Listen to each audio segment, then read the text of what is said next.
Pemerintah resmi menjalankan kebijakan opsen pajak atau pungutan tambahan pajak kendaraan bermotor mulai 5 Januari 2025. Kebijakan ini membawa perubahan signifikan pada struktur komponen pajak kendaraan yang tertera di Surat Tanda Nomor Kendaraan atau STNK. Salah satu perubahan penting adalah penambahan kolom baru untuk opsen pajak kendaraan bermotor atau PKB dan opsen bea balik nama kendaraan bermotor atau BPNKB. Ditinjau dari tarifnya, tarif opsen PKB dan opsen BBNKB adalah sebesar 66%. Namun aturan opsen ini tidak menambah beban wajib pajak. Walaupun objek pajak bertambah, jumlah pajak yang dibayarkan oleh masyarakat relatif tidak berubah. Opsen itu tidak jauh berbeda dengan pungutan PKB sebelumnya. Walaupun ada perbedaan kenaikan, tidak besar karena tarif PKB sebelumnya 1,75% dan tarif opsen yang diberlakukan 1,8% dipotong 10% dari PKB yang akan dibayarkan. Penerapan opsen pajak kendaraan ini ditanggapi beragam. Sejumlah warga mengaku keberatan jika penerapan opsen akan tambah membebani. Sebagian lagi setuju opsen pajak jika tidak membebani warga dan dapat meningkatkan pendapatan daerah lewat pajak. Punya motor untuk beraktivitas, untuk jualan, untuk bekerja kan itu aja sih. Kalau ditambah lagi belum pajak yang lain, ini udah dipajak sembako mahal lah. Apa yang buat sejahtera masyarakat itu aja. Selain cuma masalah naiknya pasti jadi beban juga apa. Nah, masyarakat kecil gitu kan. Penambahan biaya kan. Sulit nih nggak cuma beban aja gitu. Beban aja ya. Dengan kenaikan pajak. Iya. Opsen pajak merupakan pungutan tambahan dari pajak yang dilakukan oleh pemerintah kota kabupaten untuk menambah pendapatan asli daerah. Implementasi opsen dipraktekkan sebagai mekanisme bagi hasil oleh pemerintah provinsi kepada pemerintah kabupaten atau kota. Meskipun ada opsen pajak, beberapa provinsi memastikan tarif PKB dan BPNKB tidak mengalami kenaikan. Abdul Rohim, Kompas TV Bandung, Jawa Barat.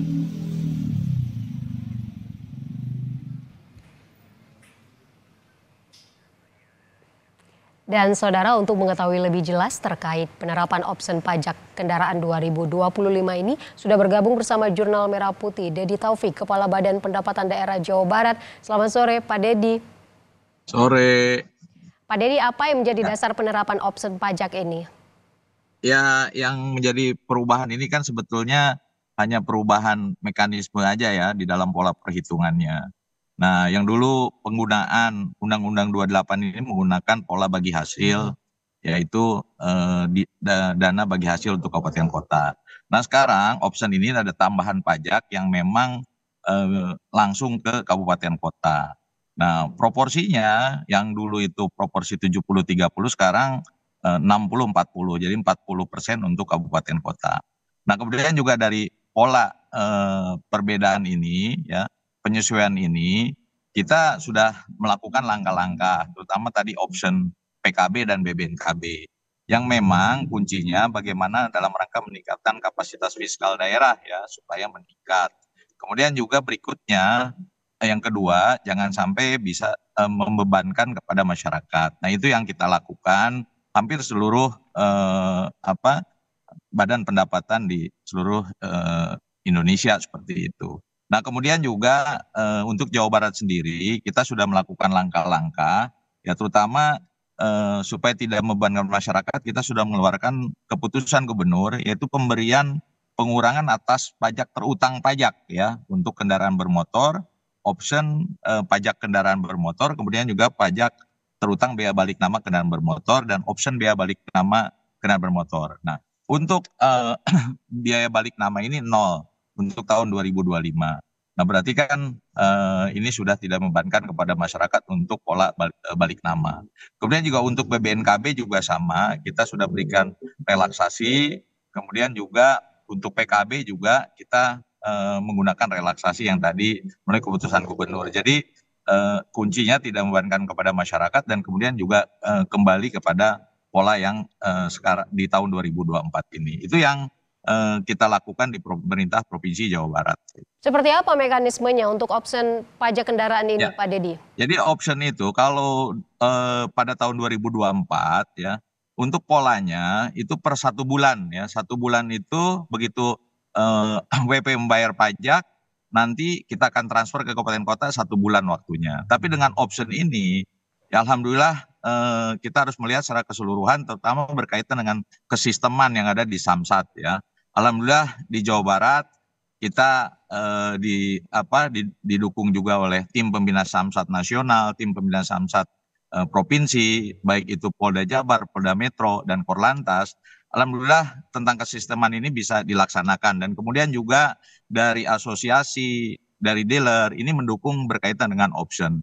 Jadi masuk langsung, nanti per harinya itu masuk di pajaknya di RKUD Kabupaten Kota. Nah polanya yang berbeda di tahun 2024 dan 2025. Jadi kalau 2024 kita menunda dulu 1 bulan, baru setelah terkumpul baru ditransfer ke kabupaten kota.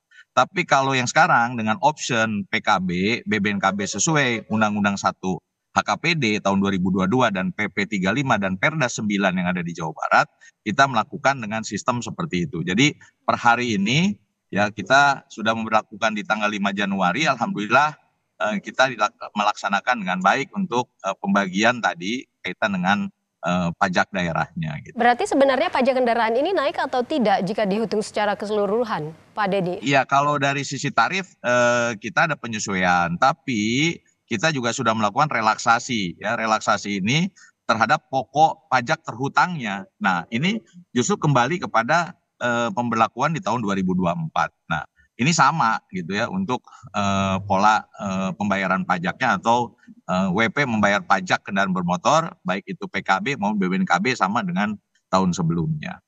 Baik, terima kasih banyak atas penjelasannya terkait penerapan opsi pajak kendaraan 2025 ini. Pak Dedi Taufik, Kepala Badan Pendapatan Daerah Jawa Barat. Sekali lagi terima kasih sudah bergabung bersama kami di Jurnal Merah Putih. Selamat sore Pak Dedi.